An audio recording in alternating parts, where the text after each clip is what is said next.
Et là, aujourd'hui, dans l'Aube, on connaît un certain nombre on a une liste d'artisans qui sont formés, qui ont l'habitude de poser.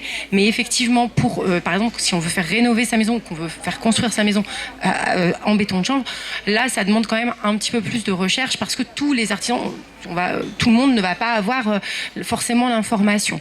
Donc c'est pour ça que je fais vraiment la distinction entre les deux. Là, c'est des projets qui sont plus globaux, de construction ou de rénovation, pas uniquement d'isolation. Et là, pour le coup, c'est vrai que c'est aussi là pour ça que nous, on est là, pour renseigner les gens et pour donner les coordonnées des artisans. On forme énormément de gens, mais ça prend du temps. Il y a de la formation initiale qui se fait. Et nous, au niveau du collectif Construction Chanvre, on essaye aussi de former des artisans qui sont aujourd'hui en activité. On forme du maître d'œuvre à l'artisan, mais c'est vrai que voilà, là, c'est un peu moins facile. Sur la laine de chanvre, vous trouvez sans problème. Pourquoi on a cette impression que la construction durable ne décolle pas plus? Qu'est-ce qu'il faudrait faire? Et notamment, Estelle parle de formation pour que ça décolle davantage, pour qu'on puisse tous avoir accès à cet atout-là. Alors, on va dire c'est simple et ça va décoller. Alors, pourquoi ça va décoller? Parce qu'il va y avoir la réglementation. C'est la réglementation qui fait que vous êtes obligé de présenter votre passe sanitaire. Vous allez chercher le passe sanitaire. Vous n'en avez pas besoin, vous le prenez pas. Ben là, c'est la même chose. Et j'ai vu ça aussi avec la RGE. Vous savez, la réglementation comment on appelle ça, garantie environnementale. Les entreprises qui permettent d'avoir le prêt à 0%. Là. Eh bien, je pense que l'année précédente, en fait, ça a dû démarrer le 1er janvier, on va dire 2015, si je me souviens bien. Et pendant toute l'année, tout le monde savait que c'était le 1er janvier 2015. Et les artisans se sont formés, je crois qu'il y en a eu en France 4000 en France, sur toute la France. Hein, vous savez que le bâtiment, c'est 1 900 000 personnes, dont 80% d'artisans. Donc, quand vous voyez que c'est 4000 personnes, et l'année d'après, il y en a eu 80 000. Donc là, c'est la même chose. Vous aurez, à partir du 1er janvier, des obligations. Le temps que les choses, pour déposer un permis de construire, de toute façon, vous ne pourrez plus faire autrement. Donc systématiquement, il va falloir trouver des gens qui savent faire. Et l'artisan, qu'est-ce qu'il fait? Lui, il répond au marché.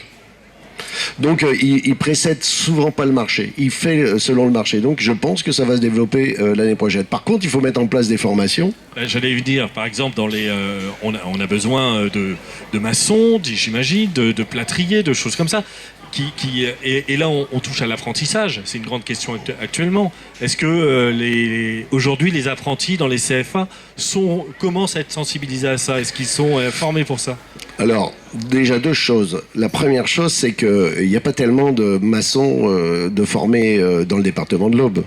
Il y a 30 ans quand je suis arrivé, ou 40 ans quand je suis arrivé ici, c'était en 74, je pense qu'il devait y avoir, je sais pas moi, peut-être une quinzaine de formations de maçons à l'époque. Aujourd'hui, on a fermé la formation de maçons au Lombard.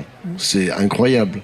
À l'Institut universitaire du patrimoine, l'IUMP, vous aviez des maçons. Aujourd'hui, il n'y a plus de maçons.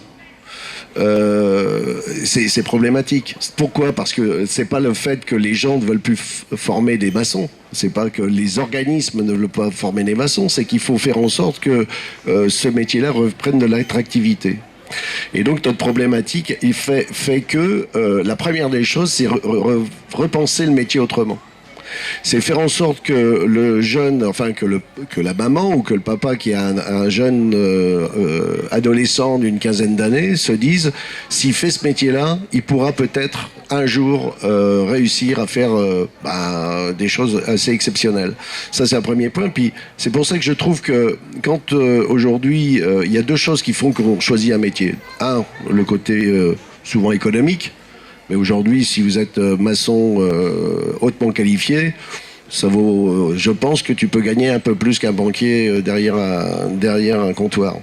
Mais ça, c'est pas la première. Ça, c'est la première des choses. Mais la deuxième chose, c'est qu'il ait une image Donc je pense qu'il y a deux choses pour avoir une image correcte. D'abord, effectivement, des conditions de travail meilleures, sans doute du matériel un petit peu plus performant. Aujourd'hui, on a du matériel performant. Ensuite, le numérique. Le numérique va devenir fondamental dans les métiers, tout simplement parce que ça facilite les choses souvent et ça rend plus transparent les choses. Et puis la dernière chose, c'est effectivement une sorte d'idéal. C'est-à-dire que quand vous avez 15 ans, vous voulez aller dans un métier parce que ça va servir à quelque chose. Et la dimension durable est une dimension que tu peux avoir beaucoup plus facilement dans le métier du bâtiment plutôt que dans le métier de l'automobile, par exemple, aujourd'hui.